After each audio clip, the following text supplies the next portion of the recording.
Welcome back to Method Cooking and all things potatoes. Tonight we're doing potato pancakes, also known as potatoes rosti, R-O-S-T-I. It's really simple. All we're going to do is cut off the end of the potato, and then we're going to use the grater, shred it into little pieces. At that point, you could almost just make hash browns, but to get that kind of potato pancake or roasty that we're looking for, we're going to do a little salt, pepper, cracking an egg, a little bit of flour to almost make it like pancake consistency, then go into a pan and fry up some nice little potato pancakes. Rinsed off the potato with cold water. Now I've got a bowl to catch the potato as we shred it. I'm going to go on that large shredding side of the grater. What I like to do when I shred is go down a few times and then pull back and turn the potato. That way you're not running down the same kind of paths that you've already made. And it's going to make shredding it a lot easier and a lot faster. You may have noticed with most of my potato preparation methods I don't peel the potato because there's nothing wrong with the skin. It's a lot of extra nutrients, as well as it gives it a little bit of color and a little bit more texture. So once these are all shredded into the bowl, we're going to squeeze out any of that excess kind of potato juice or water, season it as we want, and then drop in that egg and flour until we end up with kind of the dough slash batter that we're going to make the pancakes out of. With the potatoes shredded, I'm just going to take as big of a handful as I can, cut my hands over them like this, and squeeze out some of that extra juice. It's not necessary to get rid of all of it, but the more of that kind of excess liquid we can get rid of, the easier time the egg and the flour are going to use or have to work as a binder as we start to make our pancakes. Now that the potatoes have been strained off, we're going to season with a little bit of salt, a little bit of dried thyme. Again, the herbs you use are totally your preference. I'm going to crack a little bit of fresh black pepper in there. Following that, we're going to come in with the egg and a little bit of flour. I like to mix these by hand, but feel free to use like a fork or a spoon if you want to, just to kind of get to that consistency where it holds together and it's going to withstand the heat and the process from cooking in the pan.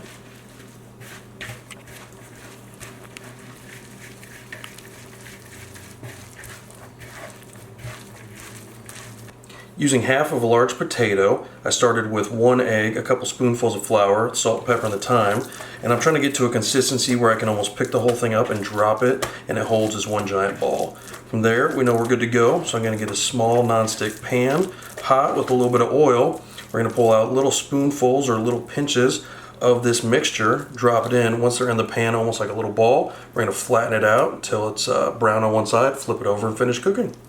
With the pan on about a medium-high heat, you can use your hands or a spoon and just kind of pull a little bit of that mixture out. We're going to drop it into the pan. As it starts to brown is when we're going to flatten it out so it looks like a pancake. And these can be eaten either as a side dish. If they're nice and crispy, you could actually dip them into something, or you could use them as a vehicle if you wanted to use this as some sort of like an appetizer and stack different things on top of it for kind of a 1 or 2 bite little amuse-bouche. As the outside starts to brown and you hear that oil and potatoes start to crackle, we're going to smash these down just a little bit. And then both for browning purposes and flavor, I like to come in on the side with a little bit of butter. Just drop that kind of on opposite sides so as it melts, it reaches all parts of the potato pancake.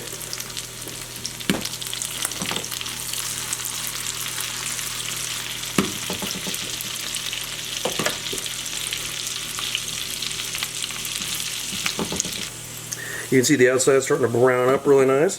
So we're going to flip those over so we can cook on the other side and kind of finish cooking the process throughout the entire cake.